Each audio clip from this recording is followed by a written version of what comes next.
Hello students, this is Jeetpal Singh from Apollo Academy Sangrur.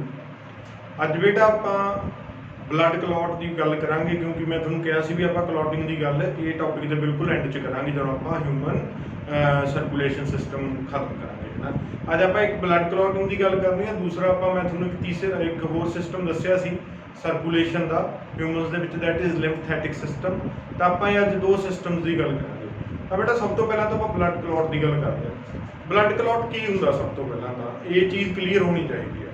ਮੰਨ ਲਓ ਆਪਣੀ ਸਕਿਨ ਤੇ ਕੋਈ ਕੱਟ ਵੱਜ ਜਾਂਦਾ ਬੇਟਾ, ਥੋੜੇ ਟਾਈਮ ਬਾਅਦ ਉਹ ਕੱਟ ਦੇ ਉੱਤੇ ਕੋਈ ਚੀਜ਼ ਜੰਮਣੀ ਸ਼ੁਰੂ ਹੋ ਜਾਂਦੀ ਆ ਹੈਨਾ, ਤੇ ਉਹ ਜੰਮ ਕੇ ਉਹ ਕੱਟ ਨੂੰ ਕੀ ਕਰ ਦਿੰਦੀ ਆ, ਬੰਦ ਕਰ ਦਿੰਦੀ ਆ।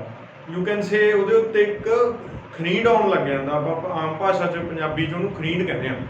ਉਹ ਜਿਹੜਾ ਖਰੀਂਡ ਆ ਉਹ ਕਲੌਟ ਹੈ, ਠੀਕ ਹੈ। ਕਿਹਦਾ ਕਲੌਟ ਆ? ਉਹ ਕਲੌਟ ਦਾ ਮਤਲਬ ਹੁੰਦਾ ਥੱਕਾ। ਕਿਹਦਾ ਕਲੌਟ ਆ? ਉਹ ਕਲੌਟ ਬਣਿਆ ਹੋਇਆ ਬਲੱਡ ਦਾ। ਬੇਸਿਕਲੀ ਪੁੱਤਰ ਜੀ ਉਹ ਨਾਮ ਮਿਸਲੀਡਿੰਗ ਆ, ਉਹ ਬਲੱਡ ਦਾ ਕਲੌਟ ਨਹੀਂ ਹੁੰਦਾ। ਉਹ ਕਲੌਟ ਕਿਸੇ ਹੋਰ ਚੀਜ਼ ਦਾ ਹੁੰਦਾ, ਜਿਹੜੀ ਚੀਜ਼ ਬਲੱਡ 'ਚ ਪ੍ਰੈਜ਼ੈਂਟ ਹੁੰਦੀ ਆ।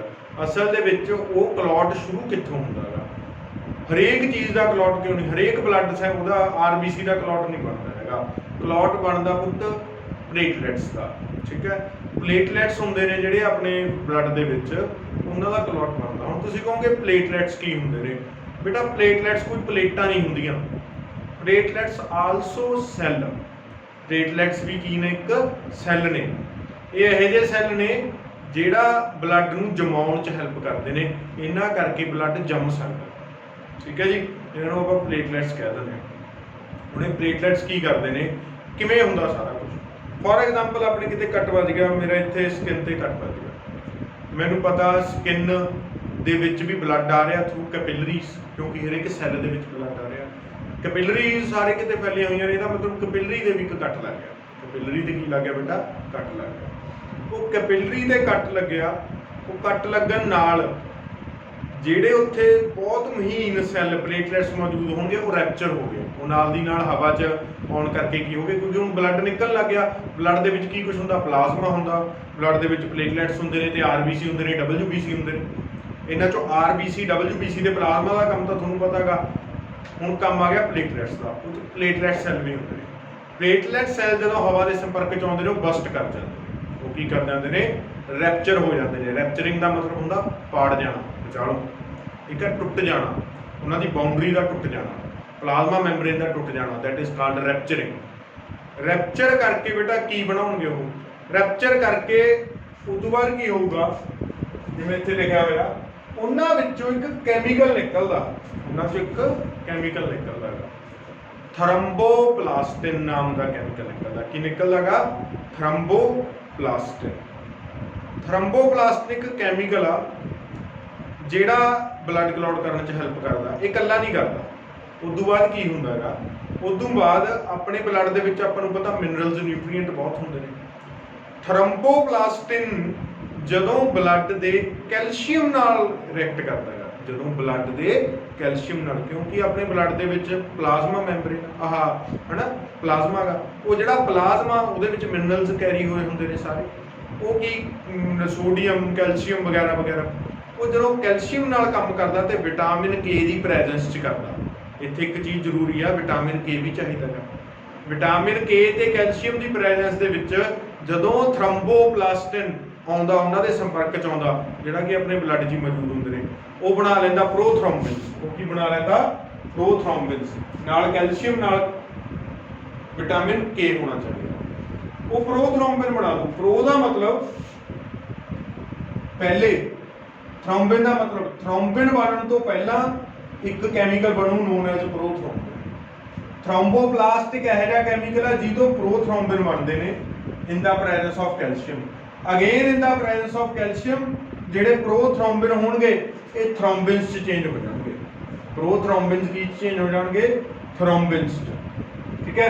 ਇਹ ਥਰੋਮਬਿਨ ਵੀ ਇੱਕ ਕੈਮੀਕਲ ਆ। ਹਜੇ ਇਹ ਕੈਮੀਕਲ ਹੀ ਚੱਲ ਰਹੇ ਨੇ ਸਾਰੇ, ਉਹ ਐਂਡ ਤੱਕ ਕੈਮੀਕਲ ਹੀ ਕੈਮੀਕਲ ਨੇ ਸਾਰੇ। ਇਹ ਯਾਦ ਰੱਖਣੇ ਤੁਸੀਂ, ਇਹਨਾਂ ਦਾ ਨਾਮ ਯਾਦ ਰੱਖਣਾ ਗਾ ਤੁਸੀਂ, ਠੀਕ ਹੈ। ਇਹਨਾਂ ਦਾ ਜਿਹੜਾ ਕੈਮੀਕਲ ਫਾਰਮੂਲਾ ਗਾ ਉਹ ਤੁਹਾਨੂੰ ਹਜੇ ਨਹੀਂ ਆਊਗਾ, ਉਹ ਤੁਹਾਨੂੰ +1 +2 'ਚ ਆਊਗਾ ਜਦੋਂ ਤੁਸੀਂ ਬਲੱਡ ਕਲੌਟਿੰਗ ਕਰੋਗੇ। ਤਾਂ ਇੱਥੇ ਇਹ ਸੌਖੀ ਚੀਜ਼ ਆ। ਤੁਸੀਂ ਜਸਟ ਕੀ ਯਾਦ ਕਰਨੇ ਨੇ? ਨਾਮ ਯਾਦ ਕਰਨੇ ਨੇ, ਹੋਰ ਕੁਝ ਨਹੀਂ ਯਾਦ ਕਰਨਾ। ਥਰੋਮਬੋਪਲਾਸਟਿਨ ਤੋਂ ਪ੍ਰੋਥਰੋਮਬਿਨ। ਦੇਖੋ ਥ੍ਰੋੰਬੋ ਨਾਮ ਚੱਲੀ ਜਾਊਗਾ ਇਹ ਨਾਲ ਦੀ ਨਾਲ। ਮਤਲਬ ਜਿਹੜਾ ਥ੍ਰੋੰਬੋ ਸ਼ਬਦ ਆ ਨਾ ਕਿਤੇ ਇਹ ਕਲੌਟ ਨਾਲ ਰਿਲੇਟਡ ਆ। ਥ੍ਰੋੰਬੋ ਲੈਟਿਨ ਭਾਸ਼ਾ ਦਾ ਸ਼ਬਦ ਆ ਜਿਹਦਾ ਮਤਲਬ ਆ ਕਲੌਟ, ਠੀਕ ਹੈ, ਜਾਂ ਇਹਦੇ ਨੇੜੇ ਤੇੜੇ ਦੀ ਕੋਈ ਚੀਜ਼ ਹੋ ਸਕਦੀ ਆ, ਥੱਕਾ, ਠੀਕ ਹੈ, ਕਿਉਂਕਿ ਆਪਾਂ ਨੂੰ ਪਤਾ ਬਾਇਓਲੋਜੀ ਜ਼ਿਆਦਾਤਰ ਲੈਟਿਨ ਤੋਂ ਡਰਾਈਵਡ ਹੋਈ ਆ, ਠੀਕ ਹੈ। ਤਾਂਹੀਓ ਤੁਹਾਨੂੰ ਇੱਕ ਨਵੀਂ ਲੈਂਗੁਏਜ ਸਿੱਖਣ ਦਾ ਮੌਕਾ ਮਿਲਦਾ ਜਦੋਂ ਤੁਸੀਂ ਬਾਇਓਲੋਜੀ ਪੜ੍ਹਦੇ ਹੋ। ਇਹ ਚੀਜ਼ਾਂ ਤੁਸੀਂ ਇੰਗਲਿਸ਼ 'ਚ ਨਹੀਂ ਯੂਜ਼ ਕਰ ਸਕਦੇ, ਇਹ ਚੀਜ਼ਾਂ ਸਿਰਫ ਬਾਇਓਲੋਜੀ 'ਚ ਯੂਜ਼ ਹੋਣਗੀਆਂ, ਠੀਕ ਹੈ। ਥ੍ਰੋੰਬੋਪਲਾਸਟਿਨ ਜਦੋਂ ਕੈਲਸ਼ੀਅਮ ਦੇ ਵਿੱਚ ਆਉਂਦਾ ਤਾਂ ਪ੍ਰੋਥ੍ਰੋੰਬਿਨ ਬਣਾ ਦਿੰਦਾ। ਹੁਣ ਪ੍ਰੋਥ੍ਰੋੰਬਿਨ ਤੋਂ ਕੀ ਬਣ ਜਾਣਗੇ? ਥ੍ਰੋੰਬਿਨ ਬਣ ਜਾਣਗੇ। ਬਸ ਕੱਲਾ ਪ੍ਰੋ ਕੱਟਣਾ ਹੈ। ਹੁਣ ਇਹ ਥ੍ਰੋੰਬਿਨਸ ਅਗੇਨ ਜਦੋਂ ਕੈਲਸ਼ੀਅਮ ਦੇ ਸੰਪਰਕ 'ਚ ਆਉਂਦੇ ਨੇ ਤਾਂ ਇਹ ਫਿਬਰੀਨੋਜਨ ਬਣ ਜਾਂਦੇ ਨੇ। ਫਿਬਰੀਨੋ ਮਤਲਬ ਇੱਥੇ ਹੁਣ ਫਿਬਰਿਲਸ ਬਣਨਗੇ। ਫਿਬਰਿਨ ਫਾਈਬਰਸ, ਫਾਈਬਰ ਸ਼ਬਦ ਤੋਂ ਆਇਆ ਫਿਬਰੀਨੋ। ਫਾਈਬਰ ਕੀ ਹੁੰਦਾ? ਧਾਗਾ। ਤੁਸੀਂ ਦੇਖਿਆ ਹੋਊਗਾ ਜਿਹੜਾ ਆਪਣਾ ਕਲੌਟ ਬਣਦਾ ਬਲੱਡ ਤੇ, ਜਿਹੜੀ ਖਰੀਨ ਆਉਂਦਾ, ਉਹ ਇੱਕ ਵਾਰ ਧਾਗਿਆਂ ਵਾਂਗੂ ਹੁੰਦਾ। ਐ ਲੱਗਦਾ ਜਿਵੇਂ ਕਿਸੇ ਨੇ, ਪਰਮਾਤਮਾ ਨੇ ਜਾਂ ਕੁਦਰਤ ਹੀ ਉਹਦੇ ਉੱਤੇ ਕੀ ਲਾਤੇ ਹੁਣ?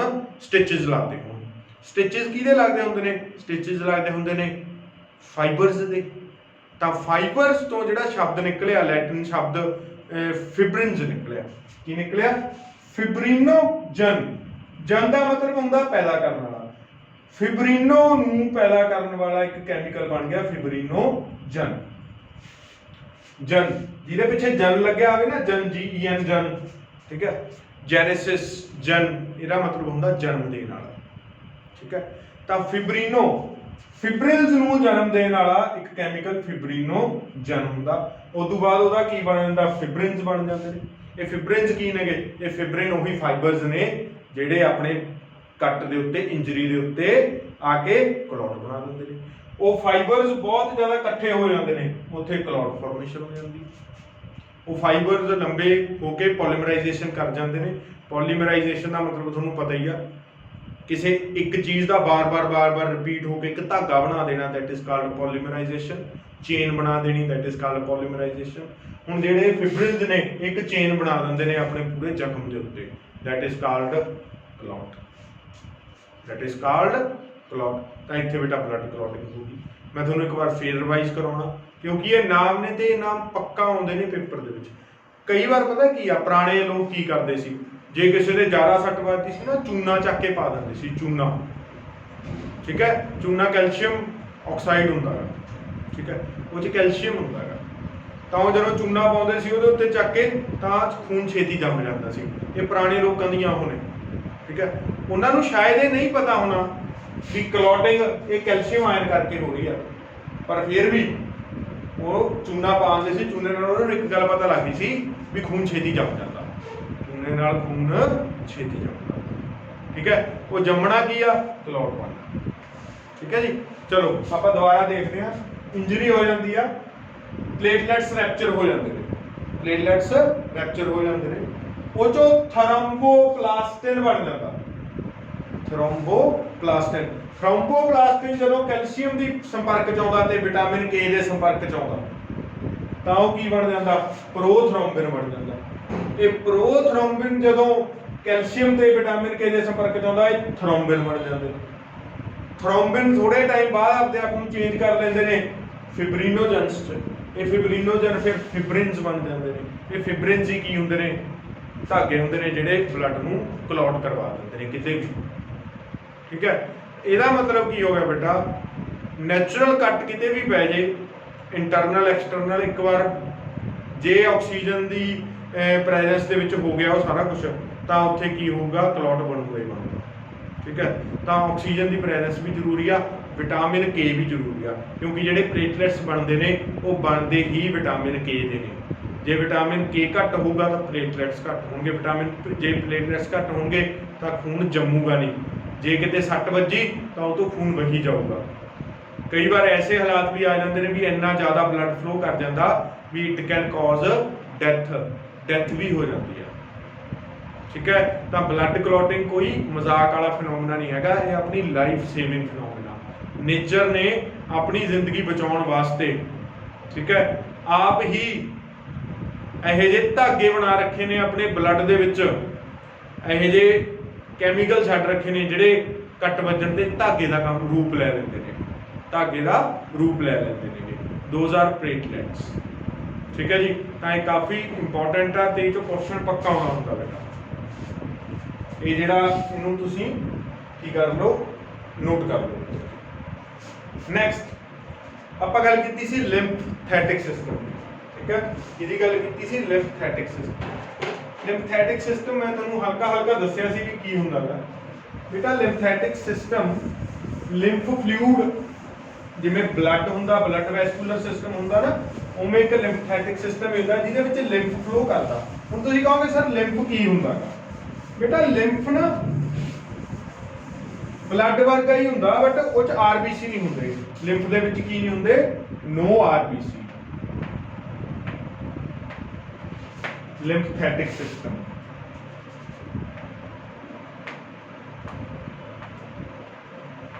ਲਿੰਫੈਟਿਕ ਸਿਸਟਮ ਨੋ ਆਰਬੀਸੀ ਬੇਟਾ। ਸਭ ਤੋਂ ਪਹਿਲਾਂ ਇਹ ਚ ਕੰਡੀਸ਼ਨ ਹੈ ਵੀ ਇਹ ਚ ਕੋਈ ਆਰਬੀਸੀ ਨਹੀਂ ਹੁੰਦਾ। ਇਹਦਾ ਕਲਰ ਹੁੰਦਾ ਯੈਲੋ, ਯੈਲੋ ਕਲਰ ਦੇ ਹੁੰਦੇ ਨੇ ਬੇਟਾ। ਇਟ ਪਲੇਟਲੈਟਸ ਹੋਣਗੇ, WBC ਹੋਣਗੇ ਤੇ ਲਿੰਫੋਸਾਈਟ ਹੋਣਗੇ। ਲਿੰਫੋਸਾਈਟਸ, ਇਹ ਲਿੰਫੋਸਾਈਟਸ ਕੀ ਕਰਦੇ ਨੇ? ਇਮਿਊਨਿਟੀ ਇਨਕਰੀਜ਼ ਕਰਦੇ ਨੇ।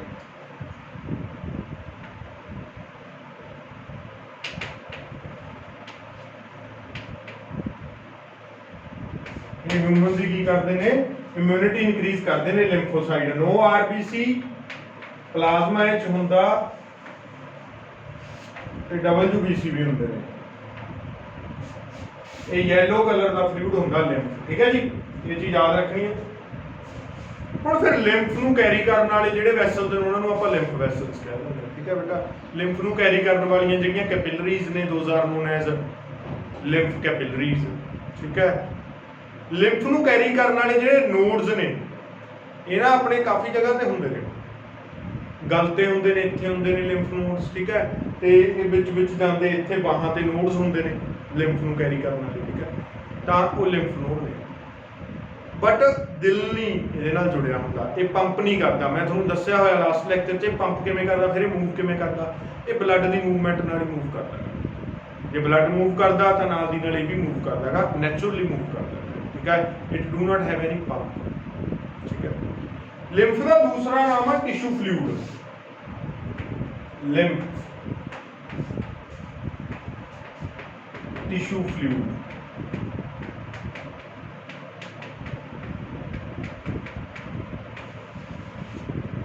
ਹੁਣ ਇਹਨੂੰ ਟਿਸ਼ੂ ਫਲੂਇਡ ਕਿਉਂ ਕਹਿੰਦੇ ਨੇ? ਇਹ ਚੀਜ਼ ਆਪਾਂ ਨੂੰ ਇਹਦੇ ਫੰਕਸ਼ਨਸ ਤੋਂ ਪਤਾ ਲੱਗਦਾ। ਇਹਦੇ ਤਿੰਨ ਮੇਨ ਫੰਕਸ਼ਨ ਨੇ। ਪਹਿਲਾ ਫੰਕਸ਼ਨ ਆ ਬੇਟਾ, ਜਿਹੜਾ ਆਪਾਂ ਫੈਟ ਡਾਈਜੈਸਟ ਕਰਦੇ ਆ ਨਾ, ਫੈਟ ਡਾਈਜੈਸਟ ਕਰਦੇ ਆ ਸਮਾਲ ਇੰਟੈਸਟਾਈਨ ਦੇ ਵਿੱਚ, ਉਹ ਸਿੱਧਾ ਤੁਹਾਡੇ ਬਲੱਡ ਕੈਪਿਲਰੀਜ਼ 'ਚ ਨਹੀਂ ਜਾਂਦਾ। ਉਹ ਸਿੱਧਾ ਤੁਹਾਡੀਆਂ ਬਲੱਡ ਕੈਪਿਲਰੀਜ਼ 'ਚ ਨਹੀਂ ਜਾਂਦਾ। ਉਹ ਕੀ 'ਚ ਜਾਂਦਾ? ਉਹ ਪਹਿਲਾਂ ਲਿੰਫ ਵੈਸਲਸ 'ਚ ਜਾਂਦਾ। ਫਿਰ ਲਿੰਫ ਵੈਸਲ ਕੀ ਕਰਦਾ? ਲਿੰਫ ਨੋਡ ਤੱਕ ਉਹਨੂੰ ਭੇਜ ਦਿੰਦਾ ਗਾ। ਫਿਰ ਲਿੰਫ ਵੈਸਲ ਉਹਨੂੰ ਕੀ ਕਰਦਾ? ਲਿੰਫ ਨੋਡ ਤੱਕ ਭੇਜ ਦਿੰਦਾ। ਫਿਰ ਲਿੰਫ ਨੋਡ ਤੋਂ ਬਲੱਡ ਉਹਨਾਂ ਨੂੰ ਕੈਰੀ ਕਰਦਾ। ਫਿਰ ਲਿੰਫ ਨੋਡ ਤੋਂ ਬਲੱਡ ਉਹਨਾਂ ਨੂੰ ਕੈਰੀ ਕਰਦਾ। ਠੀਕ ਹੈ, ਇਹਦਾ ਮਤਲਬ ਜਿਹੜੇ ਫੈਟਸ ਨੇ ਡਾਈਜੈਸਟ ਹੋਏ ਫੈਟੀ ਐਸਿਡਸ ਨੇ, ਉਹ ਡਾਇਰੈਕਟਲੀ ਤੁਹਾਡੇ ਕੈਪਿਲਰੀ 'ਚ ਨਹੀਂ ਜਾਂਦੇ। ਕਿਉਂ ਨਹੀਂ ਜਾਂਦੇ? ਜੇ ਬੇਟਾ ਉਹ ਡਾਇਰੈਕਟ ਕੈਪਿਲਰੀ 'ਚ ਜਾਣਗੇ, ਫੈਟੀ ਐਸਿਡ ਆਰ ਬਲਕੀਅਰ, ਉਹ ਕਾਫੀ ਬਲਕੀ ਹੁੰਦੇ ਨੇ, ਕਾਫੀ ਮੋਟੇ ਹੁੰਦੇ ਨੇ, ਉਹ ਤਾਂ ਉਹ ਕੈਪਿਲਰੀ ਨੂੰ ਬਲੌਕ ਕਰ ਸਕਦੇ ਨੇ। ਠੀਕ ਹੈ, ਤਾਂ ਕਰਕੇ ਉਹ ਕੈਪਿਲਰੀ 'ਚ ਨਹੀਂ ਜਾਂਦੇ। ਪਹਿਲਾਂ ਉਹ ਜਾਣਗੇ ਲਿੰਫ ਵੈਸਲ 'ਚ, ਫਿਰ ਉਹ ਜਾਣਗੇ ਲਿੰਫ ਨੋਡ 'ਚ। ਉੱਥੇ due to diffusion lymph node ਤੋਂ, ਜਿਹੜੀ ਲਿੰਫ ਨੋਡ ਨਾਲ ਕੋਈ ਬਲੱਡ ਵੈਸਲ ਲੱਗੀ ਹੋਊਗੀ ਵਿਚ ਇਜ਼ ਨਾਟ ਕੈਪਿਲਰੀ, ਉਹ ਕੈਪਿਲਰੀ ਨਹੀਂ ਹੋਊਗੀ, ਉਹ ਕੋਈ ਆਰਟਰੀ ਹੋਊਗੀ। ਉਹ ਆਰਟਰੀ ਦੇ ਵਿੱਚ ਫਿਰ ਉਹ ਚਲੇ ਜਾਣਗੇ ਤੇ ਫਿਰ ਉਹ ਪੂਰੇ ਸੈਲਸ ਤੱਕ ਪਹੁੰਚਣਗੇ। ਠੀਕ ਹੈ, ਤਾਂ ਡਾਈਜੈਸ਼ਨ ਵੇਲੇ ਇਹ ਚੀਜ਼ ਹੁੰਦੀ ਆ ਸਭ ਤੋਂ ਪਹਿਲਾ ਕੰਮ। ਮਤਲਬ ਇਹ ਟਰਾਂਸਪੋਰਟ ਕਰਦੇ ਨੇ ਫੈਟੀ ਐਸਿਡਸ ਨੂੰ from intestine to, from villi to blood arteries. ਠੀਕ ਹੈ, ਦੂਜਾ ਇਹਨਾਂ ਦਾ ਕੰਮ ਆ, ਸੇਮ ਕੰਮ ਇਹ ਪ੍ਰੋਟੀਨਸ ਲਈ ਵੀ ਕਰਦੇ ਨੇ। ਤੀਸਰਾ ਕੰਮ ਆ ਜਿਹਦੇ ਕਰਕੇ ਇਹਨਾਂ ਨੂੰ ਟਿਸ਼ੂ ਫਲੂਇਡ ਕਿਹਾ ਜਾਂਦਾ। ਇਹਨਾਂ ਦਾ ਤੀਸਰਾ ਕੰਮ ਆ ਜਿਹਦੇ ਕਰਕੇ ਇਹਨਾਂ ਨੂੰ ਟਿਸ਼ੂ ਫਲੂਇਡ ਕਿਹਾ ਜਾਂਦਾ। ਜਿਵੇਂ ਬਲੱਡ ਤਾਂ ਕੱਲੇ ਸੈੱਲ ਤੱਕ ਪਹੁੰਚਦਾ ਗਾ, ठीक है। तो ब्लड है जिहड़ा वो पूरे कल्ले कल्ले सैल तक पहुँचना, बट जिहड़ा लिम्फ सिस्टम है ना, लिम्फ दीयां कैपिलरीज नेगियां वो पूरे टिशू तक पहुँचदियां ने, नंबर ऑफ सैल्स तक पहुँचदियां ने। मतलब जिवें फॉर एग्जाम्पल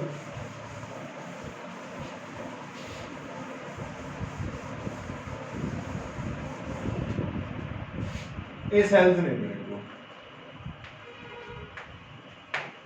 ठीक है, इन्हां तक ब्लड की कली कली कैपिलरी पहुंचूगी, ठीक है। कला कली कैपिलरी इन्हां नूं की देगी, ब्लड प्रोवाइड करू, पर लिम्फ होगा ना, जिहड़ा लिम्फ वैसल होगा वो ये सारिਆਂ ਨੂੰ इकट्ठे ही कवर कर दूगा, एवें इस तरह वो ग्रुप ऑफ सैल्स ਨੂੰ कवर करता है। ग्रुप ऑफ सैल्स की होंगे ने, टिशू होंगे ने। Lymph vessel group of cells ਨੂੰ कवर करता, तो इहदा मतलब की हो गया, जे सैल्स दे मतलब पूरे टिशू दे विच कोई वेस्ट प्रोडक्ट बाहर निकलदा तो वह पहला लिम्फ वैसल च आउंदा। इहदा मतलब लिम्फा जिहड़ा वो टिशू ਨੂੰ साफ करन दा काम करदा। टिशू का जिहड़ा फ्लूइड है वो सैल दे विच नहीं जांदा, ठीक है। जिहड़ा लिम्फ का फ्लूइड है it will not go inside the cell, जबकि ब्लड दीयां जिहड़ियां चीज़ां ने सारियां सैल च चलियां जांदियां ने, पर टिशू बाहरों सैल नूं साफ करदा रहिंदा है, सफाई का काम करदा है, नंबर ऑफ सैल्स नूं, ग्रुप ऑफ सैल्स नूं साफ करदा। That is why it is called tissue fluid. इहदा मतलब की हो गया, जे कोई नाइट्रोजीनियस वेस्ट निकल रहा है अपने ब्लड चों, ठीक है, अपने सैल चों कार्बन डाइऑक्साइड वगैरह निकल रही है, कोई होर ऑर्गैनिक सबसटेंस निकल रहा जिहड़ा वेस्ट आ, वो पहला की च आऊगा, वो पहला आऊगा लिम्फ च आऊगा। लिम्फ तो बाद लिम्फो नूं ट्रांसफर करूगा, किहनूं ट्रांसफर करूगा, ब्लड नूं ट्रांसफर। इहदा मतलब लिम्फ ब्लड ते सैल्स दे विच एक इंटरमीडिएटर का काम करता है। लिम्फ फ्लूइड इस तरह का फ्लूइड है जिहड़ा सफाई कर्मचारी आ, ठीक है जी, ते इंटरमीडिएटर। एक मैं तुहानूं होर चीज़ कही सी, इहदे विच लिम्फोसाइट हुंदे ने, लिम्फोसाइट। ਇਹਦਾ मतलब जे कोई अपनी बॉडी च बैक्टीरिया भी आ जाता तो सैल लैवल तक पहुंच जाता, या ब्लड च भी होंदा, तो ब्लड उन्होंने की करता, लिम्फ फ्लूइड नूं दे दिंदा। लिम्फ फ्लूइड की करता, जिवें आ लिम्फ फ्लूइड आ, लिम्फ वैसल इत्थे नोड बनी हुई है, वो जिहड़ा बैक्टीरिया है वैसल च आ गया, वो वैसल इत्थे नोड तक चला जाऊ, नोड दे विच की होणगे, लिम्फोसाइट। ये लिम्फोसाइट की करनगे, वो बैक्टीरिया नूं किल कर देंगे, बैक्टीरिया किल कर देंगे। इहदा मतलब जिहड़े लिम्फोसाइट ने वो अपनी इम्यूनिटी भी वधाउंदे ने, ठीक है जी। तो लिम्फ का भी काफ़ी ज़्यादा काम, ठीक है। आपां लिम्फ के काम देखे, आपां ब्लड क्लॉटिंग देखी, इस दे नाल बेटा अपना जिहड़ा ह्यूमन ट्रांसपोर्टेशन आ, या फिर you can say human circulatory system आ, वो खत्म हो जाता, ठीक है। ये चो किस तरह के क्वेश्चन आते हैं बेटा, तो ये चो क्वेश्चन एक जिहड़ा मैं थोनों फ्लो चार्ट भेजिएगा हार्ट का, वो जरूर आता, ठीक है। लिम्फ के फंक्शनस आते हैं, एक ना कई बार होर तरह के क्वेश्चन भी आते हैं, उन्होंने स्टेटमेंट थोड़ी लंबी होंगी आ, बट आंसर उन्होंने सारे थोड़े बेसिक्स के पे ने। ऐतकी जो मैं थोड़ा टेस्ट पाऊँगा तो मैं थोड़ा उस तरह के क्वेश्चनों के भी दर्शन करवाऊँगा जिहड़े थोनों शायद कन्फ्यूज़ कर सकते हैं, ठीक है, कन्फ्यूज़ कर सकते हैं, तो बट होंदे बहुत ईजी ने। जिन्होंने बेसिक कंसैप्ट पूरा क्लीयर है ना, जिन्हें आ चीज़ां जिहड़ियां मैं हुण तुहानूं दस्सियां ने वो पूरियां सुनिया हुई ने, कली कली टर्म क्रिस्टल क्लीयर आ, जिवें मैं तुहानूं कीती होवे, तो तुहानूं वो चीज़ कोई दिक्कत नहीं दूगी, तुसीं बहुत चंगी तरह उन्हां क्वेश्चन नूं अटैम्प्ट करोगे। इस बार जिहड़ा मैं टेस्ट पाऊँगा वो मैं वो क्वेश्चन भी एक दो क्वेश्चन हो जे विच लैके पाऊँगा, ताकि तुहानूं पता लगे भी NCERT CBSE है जिहड़ी वो किस तरह का पेपर डिज़ाइन करदी आ, ते तुहानूं किन्नी क कीनली किसी चीज़ नूं पढ़ना चाहिए है। छोटिया छोटिया चीज़ों चो एक लाइन चो क्वेश्चन पुछदी आ पुत्त CBSE, ठीक है। तो आपकी NCERT नाल दी नाल रीड करनी शुरू कर दो, कर रही होवोगे, पर हुण एक बार दोबारा सिंसीयरली NCERT भी रीड करनी शुरू करो, वैसे तो तुसीं कर रहे होवोगे, ठीक है। नैक्सट बेटा आपां गल करदे हां transportation in plants. Transportation in plants,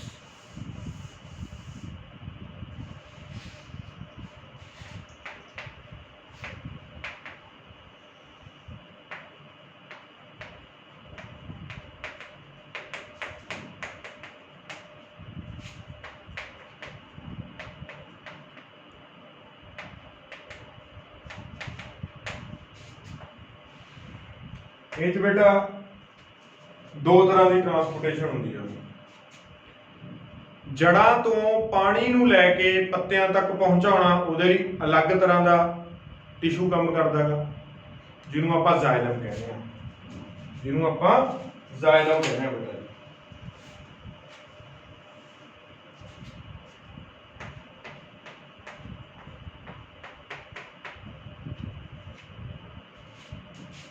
ਇਹ ਕਰਦਾ ਵਾਟਰ ਟਰਾਂਸਪੋਰਟ।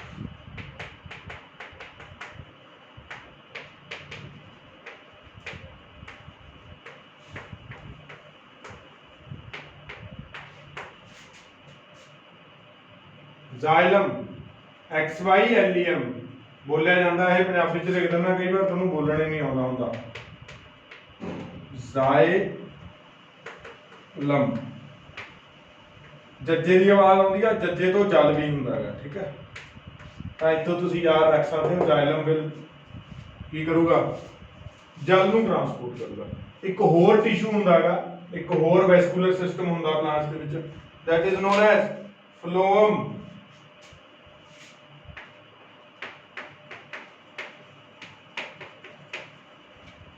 ਇਹ ਕੀ ਕਰਦਾ, ਇਹ ਟਰਾਂਸਪੋਰਟ ਕਰਦਾ ਫੂਡ ਨੂੰ। ਕਿੱਥੇ ਬਣਦਾ ਫੂਡ, ਪੱਤਿਆਂ 'ਚ ਬਣਦਾ, from leaves to various part of the plant. ਇਹਨੂੰ ਕਹਿੰਦੇ ਨੇ ਫਲੋਅਮ। ਫੱਫੇ ਤੋਂ ਫਲ ਵੀ ਹੁੰਦਾ ਹੈ, ਫਲ ਦਾ ਮਤਲਬ, ਜਾਂ ਫਿਰ ਯੂ ਕੈਨ ਸੇ ਫੱਫੇ ਤੋਂ ਫੂਡ ਵੀ ਹੁੰਦਾ। ਤਾਂ ਤੁਸੀਂ ਇਹ ਯਾਦ ਰੱਖ ਸਕਦੇ ਹੋ, flow transport food. Water transportation ਕਿਵੇਂ ਹੁੰਦੀ ਆ, ਕੀ ਪ੍ਰੋਸੀਜਰ ਇਹਦੇ ਪਿੱਛੇ ਕੰਮ ਕਰਦਾ। ਫੂਡ ਟਰਾਂਸਪੋਰਟੇਸ਼ਨ ਕਿਵੇਂ ਹੁੰਦੀ ਆ, ਕਿਹੜੇ ਫਿਨੋਮੀਨਾਸ ਇਹਦੇ ਪਿੱਛੇ ਕੰਮ ਕਰਦੇ ਨੇ, ਠੀਕ ਹੈ। ਉਹਨਾਂ ਬਾਰੇ ਆਪਾਂ ਕੱਲ ਨੂੰ ਡਿਸਕਸ਼ਨ ਕਰਾਂਗੇ। ਕੱਲ ਦਾ ਲੈਕਚਰ ਆਪਣਾ ਪਲਾਂਟ ਟਰਾਂਸਪੋਰਟੇਸ਼ਨ ਤੇ ਹੋਊਗਾ, ਤੇ ਇਸ ਤੋਂ ਬਾਅਦ ਇਹ ਸਰਕੂਲੇਸ਼ਨ ਜਿਹੜਾ ਟਰਾਂਸਪੋਰਟੇਸ਼ਨ ਚੈਪਟਰ ਆ ਇਹ ਖਤਮ ਹੋ ਜਾਊਗਾ, ਠੀਕ ਹੈ ਬੇਟਾ। ਪਰ ਇਹ ਚੀਜ਼ ਯੂਜ਼ ਯਾਦ ਰੱਖਣੀ ਹੈ, ਜ਼ਾਇਲਮ ਵਾਟਰ ਟਰਾਂਸਪੋਰਟੇਸ਼ਨ, ਫਲੋਮ ਫੂਡ ਟਰਾਂਸਪੋਰਟੇਸ਼ਨ। ਜ਼ਾਇਲਮ ਜ਼ਿਆਦਾਤਰ ਕੰਮ ਕਰਦਾ ਡਿਫਿਊਜ਼ਨ ਤੇ, ਠੀਕ ਹੈ। ਕਿਤੇ ਕੰਮ ਕਰਦਾ ਹੈ, ਡਿਫਿਊਜ਼ਨ। ਡਿਫਿਊਜ਼ਰ ਕੀ ਹੈ, ਇਹ ਤੁਸੀਂ 9th ਕਲਾਸ 'ਚ ਪੜ੍ਹਿਆ ਹੋਊਗਾ, ਇਹ 9th ਕਲਾਸ 'ਚ ਤੁਸੀਂ ਜ਼ਰੂਰ ਪੜ੍ਹਿਆ ਹੋਊਗਾ। ਜੇ ਨਹੀਂ ਪੜ੍ਹਿਆ ਤਾਂ ਇਹਦੀ ਡੈਫੀਨੇਸ਼ਨ ਚੈੱਕ ਕਰ ਲਓ ਡਿਫਿਊਜ਼ਰ ਦੀ, ਠੀਕ ਹੈ। ਇੱਕ ਹੋਰ ਪ੍ਰੋਸੈਸ ਹੁੰਦੀ ਆ ਆਸਮੋਸਿਸ, ਉਹ ਵੀ ਤੁਸੀਂ 9th ਕਲਾਸ 'ਚ ਪੜ੍ਹੀ ਹੋਊਗੀ। ਜੇ ਨਹੀਂ ਪੜ੍ਹੀ ਉਹਦੀ ਵੀ ਇੱਕ ਵਾਰ ਡੈਫੀਨੇਸ਼ਨ ਚੈੱਕ ਕਰ ਲਿਓ, ਠੀਕ ਹੈ। ਜੇ ਫੇਰ ਵੀ ਨਾ ਸਮਝ ਆਈ, ਫਿਰ ਮੈਂ ਤਾਂ ਹੈਗਾ ਹੀ ਆ, ਮੈਂ ਤਾਂ ਕਰਾਉਂਗਾ ਹੀ ਪੁੱਤ ਤੁਹਾਨੂੰ। ਮੈਂ ਸ਼ੁਰੂ ਹੀ ਤੁਹਾਡਾ ਕੱਲ ਨੂੰ ਜ਼ਾਇਲਮ ਦੇ ਵਿੱਚ ਡਿਫਿਊਜ਼ਨ ਕਿਵੇਂ ਹੁੰਦੀ ਹੈ ਇਹ ਤੋਂ ਕਰੂੰਗਾ, ਠੀਕ ਹੈ। ਤਾਂ ਅੱਜ ਦਾ ਲੈਕਚਰ ਆਪਾਂ ਇੱਥੇ ਹੀ ਖਤਮ ਕਰਦੇ ਹਾਂ। ਜਿਹੜੀਆਂ ਚੀਜ਼ਾਂ ਤੁਹਾਨੂੰ ਕਰਾਈਆਂ ਗਈਆਂ ਨੇ ਉਹਨਾਂ ਨੂੰ ਬੜੇ ਧਿਆਨ ਨਾਲ ਯਾਦ ਕਰਨਾ, ਉਹਨਾਂ ਨੂੰ ਬੜੇ ਧਿਆਨ ਨਾਲ ਨੋਟਸ ਬਣਾਉਣੇ ਨੇ। ਛੋਟੀਆਂ ਨੇ ਚੀਜ਼ਾਂ ਬਟ ਸਕੋਰਿੰਗ ਨੇ ਤੇ ਪੇਪਰ ਦੇ ਵਿੱਚ ਜ਼ਰੂਰ ਆਉਂਦੀਆਂ ਨੇ, ਠੀਕ ਹੈ। Thank you.